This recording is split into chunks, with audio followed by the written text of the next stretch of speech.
I would say God loves the misfit, right? And we all have misfit stories, no matter where you were born, raised, or grew up in geographically or whatever. So I was staying there in the bed, talking my way out of heaven, saying I would never serve the church. The church is weak. You got no power. My daddy, the devil, got more power than anything in the world. That's all I saw for 25 years, the power of the enemy. And I said, you can't compete with that. There's nothing you can do for me that I already have. And I was falling into this deep sleep, more like anesthesia, but I was dying. I was dying in my bed. So you started having like a seizure? Not even a seizure. I was passing away. I felt like my spirit was leaving the body, and I was just passing away. My spirit just left the body, and I was dead. And I knew that because I should project. So I know how to leave my body, leave the body there, astral projection, curse regions and neighborhoods, and put witchcraft to places, or reinforce. I was a reinforcer of suicide spirits in neighborhoods, homosexual spirits in neighborhoods. I was oppression, depression, poverty spirits in neighborhoods, so those neighborhoods would never blossom, and the gospel would never reach those neighborhoods. So you started literally dying? Yeah. And what happened? Die, and I was on a train hellbound, going to hell. I mean, well, tell us about that. Like fast train, fast, full of people, like Times Square, you know, rush hour, full of people. You couldn't see the faces, but the terror in the train knew that we were going somewhere, you weren't coming back. And how fast was the train moving? Nothing on the earth it was faster than this. So at a speed that you can't even describe? Can't even describe, not even the speed of light can compare to it. And when it hit hell, exploded, I stepped out of hell. And the thing that shocked me the most in hell was when you step on the ground in hell, it breathes like a person. The ground in hell is alive. It's not even like the ones here. You step on grass, you step on concrete, or you step on turf. Any turf up here, there's nothing like hell. You step on it, it breathes like a person. I stepped on it, breathed. And I saw my cousin in hell, and he's alive on the earth. That's a different show for that. But God said he'll never make heaven. And then I'm walking to the portals of hell, and then the fear, it's not a fear like you're driving and someone cuts you off and you panic. No, the fear in hell wraps around you, and then it breathes on you. It's alive. It's like a person breathing. You said it was like a python. Like a python, like a straitjacket. It wraps around you. You can't take it off. You can't shake it off. You can't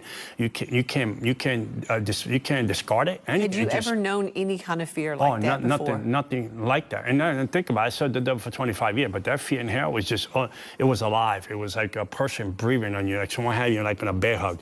And I'm walking to the portals of hell. As I'm walking the ground breathing like a person, so I think I'm stepping on people because it's breathing like a person. Then the fear on me, I'm looking for a door, a window, and then the devil shows up. Very elegant. I loved you. I loved you. I give you powers. I give you authority. People scared of you.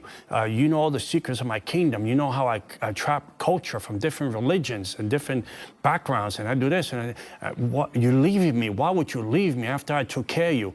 And I gave you everything you wanted. And I'm not leaving you. I don't know why I'm here. And then that's when he went to grab me.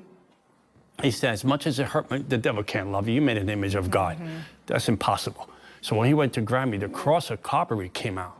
I mean, this big wooden cross came out. So a wooden cross came between you? Me and the devil, so intercession, right? So me and the devil's over here, the cross here, me behind the cross. And he touched, I mean, like if you take a piece of paper and you throw it on the ground, like that. Is that kind of one of the things you said before you died, like to Jesus, like prove yourself, or like show me you love me?